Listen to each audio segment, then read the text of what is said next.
My next question is two parts. One of the items identified in the party's campaign debrief after last year's election was the need for the party to attract a diverse range of candidates that better represent the makeup of British Columbia. My first question is, how will you handle nominations, including currently held ridings? And second, will you remove MLAs whose views don't align with the overall party? We'll start things off with Ellis Ross.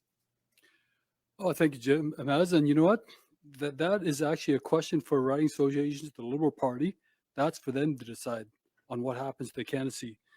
On the other side of that as well, in terms of viewpoints, this actually came up in this leadership race in terms of Aaron Gunn. And I wasn't afraid of Aaron Gunn's ideology or whatever he said. I just thought in the principles of free speech and democracy, we need this kind of opinions placed on this kind of a stage. In fact, if anything, my real background on that kind of equation comes from the Indian Act. And this comes from the conversations I've had with immigrants as well that come to Canada. When you come from a place where you have no rights or no freedom of speech, and you come to a place in Canada, you actually cherish it that much more. At the end of the day, the second C I talked about, the courage, that's the courage I have to speak to this stuff. And also, by the way, we've got to actually be able to have a conversation without being afraid. This is competition we're talking about, and we've got to compete in 2024. It's going to come up again. We have to address it head on.